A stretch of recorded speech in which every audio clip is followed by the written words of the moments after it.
మామూలుగా అయితే ఎవరు తెలుగుదేశం పార్టీ పోటీ పెట్టకూడదు. నైతిక విలువలు ఉన్న ఏ పార్టీ అయినా పోటీ పెట్టకూడదు. ఎందుకంటే 600 చిల్లర స్థానాలు మనం గెలిచినాం. వాళ్ళు గెలిచింది కేవలం 200 చిల్లర స్థానాలు వాళ్ళు గెలిచినారు. మనకు వాళ్ళకు మధ్య తేడా దాదాపుగా 387 స్థానాలు వాళ్ళకు మనకు తేడా ఉంది. గెలిచిన వాళ్ళంతా కూడా మన పార్టీ గుర్తు మీద, మన పార్టీ జెండా మీద గెలిచిన వాళ్ళు. వాళ్ళ సైడ్ అయినా అంతే, మన సైడ్ అయినా అంతే. మరి అటువంటప్పుడు మెజారిటీ లేనప్పుడు ఎవరైనా కూడా పోటీనే పెట్టకూడదు. మామూలుగా మీ జగనే ముఖ్యమంత్రి స్థానంలో ఉండి ఇటువంటి పరిస్థితి కనుక ఉంటే, వాళ్ళకే కనుక మెజారిటీ కనుక ఉంటే అసలు మనం పోటీ పెట్టుండే వాళ్ళమే కాదు. ఎందుకు పోటీ పెట్టాలి? ఎందుకు డబ్బులు ఇచ్చి కొనుగోలు చేయాలి? వేరే పార్టీ గుర్తు మీద గెలిచిన వాళ్ళను ప్రజలు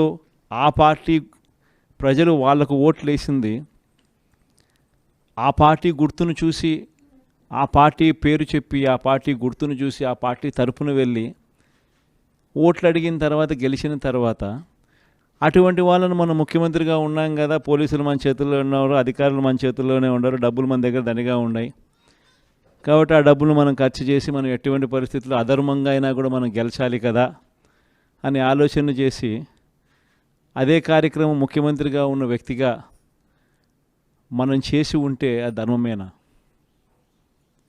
ఇది ధర్మం కాదు.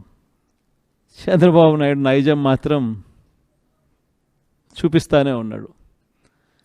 ఈరోజుకి కూడా అధర్మంగా యుద్ధం చేసే కార్యక్రమం జరుగుతూనే ఉంది.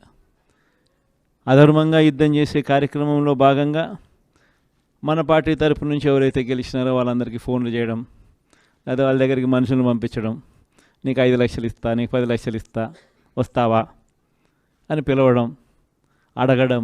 ఎంత మటుకు అంటే రాజకీయాలలో విలువలు అనేటివి పూర్తిగా అట్టడుగు స్థానంలోకి తీసుకొని పోయే కార్యక్రమం జరుగుతూ ఉంది. ఏ రోజైనా కూడా ఒక రాజకీయ నాయకుడు ఎదగాలంటే మాత్రం విలువలు, విశ్వసనీయతతో కూడిన రాజకీయాలు చేస్తేనే ఆ రాజకీయ నాయకుడు ఎదుగుతాడు. ఏ రోజైతే మనం మన క్యారెక్టర్ని అమ్ముకుంటామో, ఏ రోజైతే మనం విలువలను, విశ్వసనీయతను రెండింటినీ కూడా పక్కన పెట్టి రాజకీయాలు చేయాలని ఎప్పుడైతే మనం ఆలోచన చేస్తామో అప్పుడు ప్రజలకు సమాధానం చెప్పడం కథ దేవుడు ఎరుగు, ఇంట్లో కూడా మనకు గౌరవం ఉండదు. ఇంట్లో కూడా మనకు గౌరవము, వాల్యూ ఉండదు అన్న సంగతి ప్రతి ఒక్కరూ కూడా గుర్తుపెట్టుకోమని కోరుతా ఉన్నా. నేనైతే నా జీవితంలో రాజకీయాలు నేను అట్టే చేశా. నేను కాంగ్రెస్ పార్టీ నుంచి బయటకు వచ్చినప్పుడు వెనక్కి తిరిగి చూస్తే నా వెనకాల ఎవరు లేరు. నేను, మా అమ్మ ఇద్దరమే బయటకు వచ్చింది. నాతో పాటు కొంతమంది ఎమ్మెల్యేలు వస్తామంటే కూడా నాతో పాటు రావాలనుకున్న ఎవరైనా కూడా రాజీనామా చేసి రావాలా అని చెప్పిన. ఈరోజు అక్కడి నుంచి మొదలు పెడితే కేవలం ఇద్దరం పార్టీ నుంచి బయటకు వచ్చి మొదలు పెడితే ఈరోజు దేవుని దయతో ప్రతి అడుగులోనూ కూడా విలువలతో కూడిన రాజకీయాలే చేశాము, విశ్వసనీయతతో కూడిన రాజకీయాలే చేశామని గర్వంగా తలెత్తుకొని కూడా చెప్పగలుగుతాం. ఎందుకు మొన్న ఎలక్షన్లే 2014 ఎలక్షన్ మీ అందరికీ గుర్తుండే ఉంటుంది. మనం ఓడిపోయాం ఆ ఎలక్షన్. ఓడిపోయేటప్పుడు కూడా నా దగ్గరికి చాలామంది వచ్చినారు, మన వాళ్ళే నా దగ్గరికి కూడా వచ్చినారు. మన మంచి కోసమే చెప్పారు, నా మంచి కోసమే చెప్పారు. అన్న చంద్రబాబు నాయుడు ఇష్టం వచ్చినట్టు అబద్ధాలు ఆడుతూ ఉన్నాడు, రైతులకు రుణమాఫీ అంటూ ఉన్నాడు, మహిళలకు రుణమాఫీ అంటూ ఉన్నాడు, ఇంటింటికి ఉద్యోగం అంటున్నాడు, ఉద్యోగం ఇకపోతే 2000 అంటున్నాడు, ప్రతి ఒక్కరికి 3 సెంట్ల స్థలం అంటూ ఉన్నాడు. ఈయన చంద్రబాబు నాయుడు అంటూ ఉన్నాడన్నా, మనం కూడా అనకపోతే ఎట్టా, మనం కూడా రైతులకు రుణమాఫీ చేయకపోతే చేస్తామని చెప్పకపోతే ఎట్టా, ఫస్ట్ చెప్పేసేయండి నా, మళ్ళీ సంగతి మళ్ళీ చూస్తాము అని నాతో కూడా చెప్పినారు. కానీ చెయ్యలేనిది, జరగనిది చెప్పడానికి మీ జగన్ ఇష్టపడాల, అబద్ధం చెప్పనందుకు ఆ ఎన్నికల్లో మనం ఓడిపోయినాం. ఆ ఎన్నికల్లో మనం ఓడిపోయి ప్రతిపక్షంలో కూర్చున్నాం. దాని తర్వాత చంద్రబాబు నాయుడు పరిపాలన చేశాడు. అడ్డగోలుగా ఆయన చెప్పినవన్నీ అబద్ధాలు అని చెప్పి ప్రజలందరూ కూడా నమ్మేట్టుగా, ప్రజలందరికీ కనిపించేట్టుగా చంద్రబాబు నాయుడు అనే వ్యక్తి ప్రజలను మోసం చేశాడు అన్నది తెలిసేట్టుగా. ఆ తర్వాత 2019 ఎన్నికలు వచ్చేసరికి ఏకంగా చంద్రబాబు నాయుడు అనే వ్యక్తికి డిపాజిట్లు కూడా దక్కని అందువనమైన పరిస్థితులకి పోయాడు. 2019లో మళ్ళీ మనం అధికారంలోకి వచ్చినాం.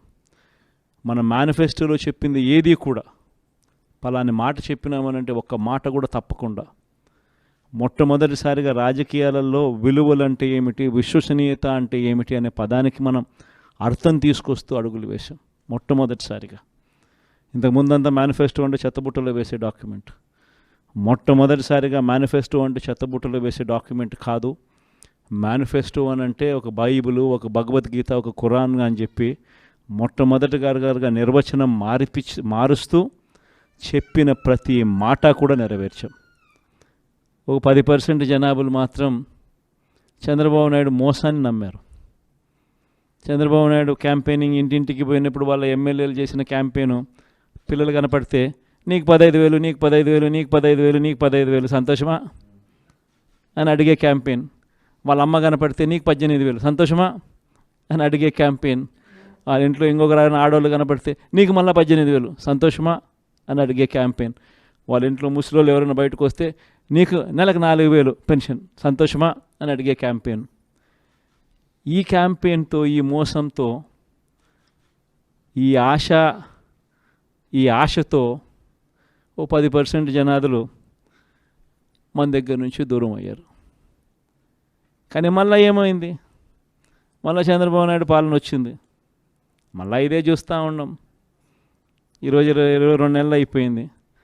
స్కూళ్ళు తెరిచినాయి, పిల్లలు బళ్ళకు పోతూ ఉన్నారు.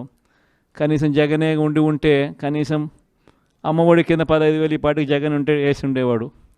ఆ 15,000 బాయా, ఈయన నీకు 15,000, నీకు 15,000, నీకు 15,000 అని ఇస్తానని చెప్పి అది బాయా. వ్యవసాయ పనులు ముమ్మరంగా సాగుతూ ఉన్నాయి.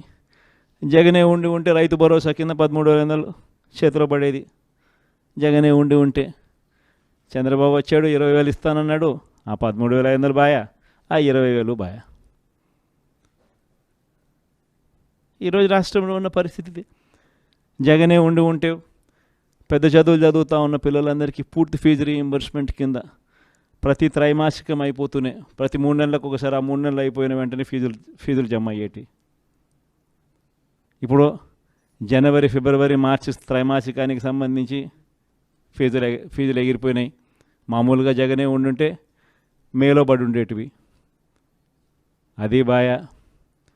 ఆ పిల్లలు రేపొద్దున ఇంజనీరింగ్ చదువుతున్న పిల్లలు, డిగ్రీ చదువుతూ ఉన్న పిల్లలు, వీళ్ళందరికీ ఫీజులు కట్టడానికి ఫీజులు కూడా చెల్లించలేని పరిస్థితిలో ఆ పిల్లలు బళ్ళకు పోతూ ఉన్నారు, కాలేజీలకు పోతూ ఉన్నారు. కాలేజీలు ఆ పిల్లలందరినీ కూడా నువ్వు ఫీజులు కట్టకపోతే కాలేజీలో టీసీ తీసుకుని వెళ్ళిపోమని చెప్తా ఉన్నారు.